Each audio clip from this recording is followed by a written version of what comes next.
Tamin'ny 7 sy sasany maraina no nifamitona teny Anosikely ireo vahoaka sy ny solombavambahoaka ho an'ny fanivana. Niaraka ny tety ireo ministera minimanao be marenina sy manitsakitsaka ny zo fototry ny mpiasa. Teo amin'ny ministeran'ny fanabeazam-pirenena no nanomboana izany. Nihidy ny vavahady ary tsy nisy mpiasa intsony.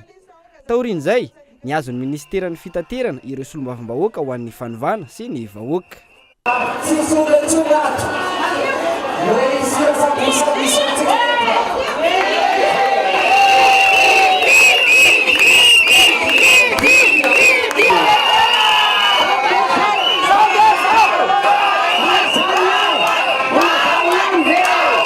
Nivoaka ireo mpiasa ary nidina ny ministera, ka ny ministeran'ny raharaham-bahiny indray no dia manaraka. Ny alohan'ny fandehanana tao amin'ny ministeran'ny fambolena sy ny ministeran'ny kolotsaina. Samy nivoaka avokoa ireo mpiasa tao amin'ireo ministera ireo ary nakatona ny trano.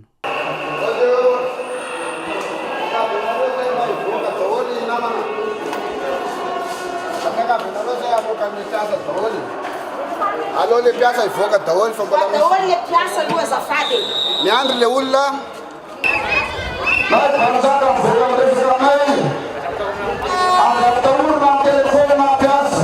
Taorian'izay, niazo ny enregistrement eo am-pefilo indray ny délégation ny alohan'ny fanatanterahana ny sit-in teny amin'ny fitsarana avo momba ny lalam-pandrenana.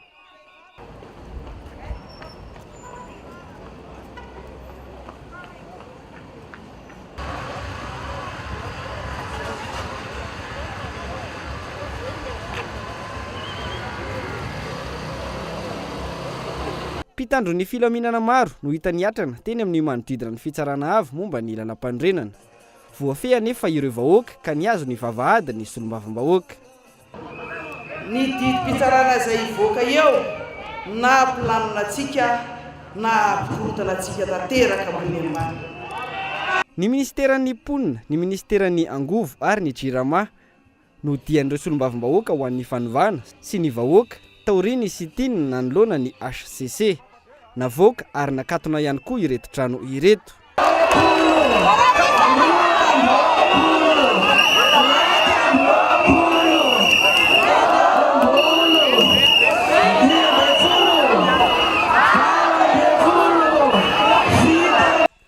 Niazo ny lapan'ny tanàna Analakely taorian'izay ireo délégation nanao ny tatitra ny ity tamin'ity androany ity. Raha ny fantatra, sekoly maro eto Antananarivo tsy any amin'ny faritra no efa tsy mandeha intsony ny fampianarana amin'izao fotoana izao.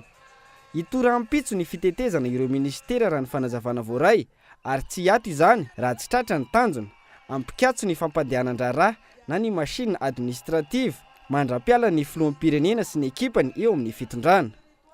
Raha ny zava-misy ankehitriny, mipetraka olana eto amin'ny tany sy ny firenena hatrany ny filohan'ny repoblika noho ny fizirizirina tsy ametra-pialana, manoloana ny fitakiana sy ny firotsanan-tsehatra ataon'ny herivelona maro eto amin'ny firenena.